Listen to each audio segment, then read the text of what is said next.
Hi and welcome back to my film and TV channel. You all stay safe and well. We're going over to Netflix today for another Harlan Coben novel adaptation. Yes, this is set in the UK.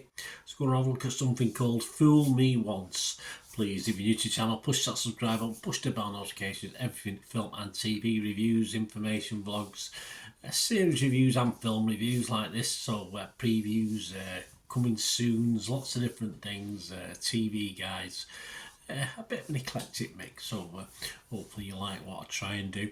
And if you want to make a comment on this series or anything to do with film and TV, please do so. I will respond accordingly, or just give you a thumbs up if that's what it needs. If you give me one for this vlog, I'll be very, very grateful, guys. So let's have a look at this British 8-part television series. 8 parts, yes, we'll talk about that in a moment. Adapted, as said, from the 2016 Harlan Coben novel of the same name by Danny Brocklehurst. And it features, yes, the stars in this one. We've got the lovely, wonderful Michelle Keegan, the lovely, wonderful Richard Armitage, Adil Akhtar, all lovely and wonderful, Emmett J. Scanlon and Joanna Lumley. Yes, it's nice to see Joanna Lumley. But, what can I say? Yeah, a good role, a good interesting role. Well, let's have a look at the roles of the certain characters in this. Joanna Lumley's fine, no problem there. I do miss her when she was in the Avengers that time. That was probably her best stuff for me. Michelle Keegan, well, she does it really well. She's good. She has to wear a uniform at times in this, which she's obviously that older series she was in, where she was. It was a bit of a war thing, but she does get to wear a uniform again in this. But this role suits her very, very well. She does a pretty good job in this. I think Michelle Keegan's a lot better than back in the old Coronation Street days, so that's a lot to be said for that. Richard Armitage, yeah, always leaves me a little cold. So I'm sure some ladies would disagree with that, but fortunately he's not a main player in this. He's in it, but yeah, he's not in it throughout, so that's okay. But he's did nothing in this to inspire me to like him anymore. And I have similar feelings really about Emmett Scanlon as well. I find him a little bit one-dimensional, unfortunately. But again, I'm sure there's a lot disagree with me. But Adil Akhtar was a surprise. He's never been up there for me in this sort of thing. But I thought he was excellent in this. He was a nice surprise, old Adil Akhtar. So yeah, he was worth the watch as well. But so not a bad mix of acting talent, as I said. A couple of the guys there I've never really been impressed with, so they're no worse and no better than what I was used to. And what's the story about? Well, a family's been shaken by 2 murders. Maya Stern watches security camera footage of her house and sees her murdered husband back as an intruder. Meanwhile, Abby and Daniel, her niece and nephew, are trying to find the truth about the murder of their mother and seeing possible connections between both cases. This was premiered on Netflix on the 1st of January 2024, and these scores are at the 5th of January 2024. Rotten Tomatoes, there's no breakdown, we've just got 75% positivity. That's all well and good. Metacritic, though, the other site we look at, theirs is just 55%, so not very well liked. It's a bit of a mixed bag, this one. Rotten Tomatoes audience, only 44% positivity, but then you go over to Internet Movie Database and it's 7 out of 10 based on just over 5,000 scores and reviews. So it bodes well, doesn't it, as far as Internet Movie Database of public's concerned. But there's a lot of negativity on there. It's not a convincing 7 out of 10. On to my thoughts about this, apart from, of course, commenting about the actors, which I've already done. It's one of those thrills that throws a hell of a lot of stuff at you.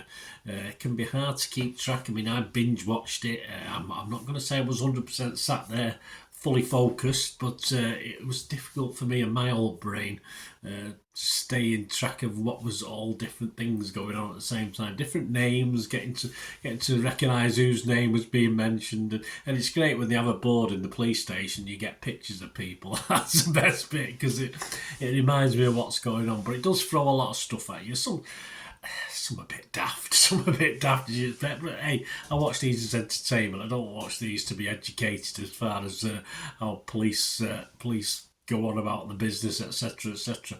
And of course, it does border at times on being too clever for its own good, but then it does border on being a bit silly at times as well. And I think that comes down to the 8 episodes. I think the 8 episodes is far too many for me. You probably could have done this in 4 episodes. It would have been a nice, tighter, compact story.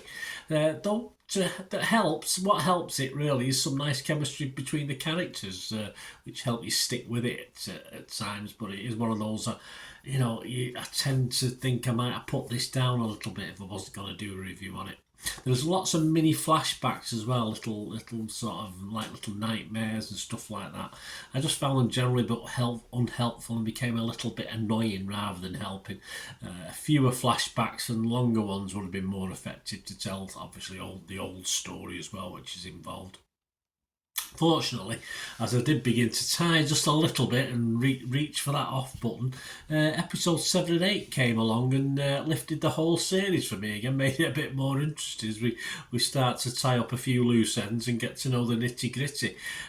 But you can't but help that perhaps 2, 3, 4 episodes previous to this probably passed by without really being needed, because you get to know everything you need to know in episodes 7 and 8. So it does justify the fact it perhaps should have been 4 episodes as opposed to 8. But in a good way, at least it finished off the series in a positive way.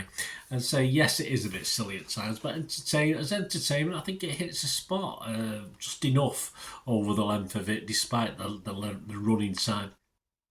And of course, Michelle Keegan fans won't mind that. I don't mind the girl, but I think Keegan fans will enjoy this. She certainly spends a lot of time on camera, so you get to see a little bit more. My scores on this, I'm going to be positive on this. I've got to be positive.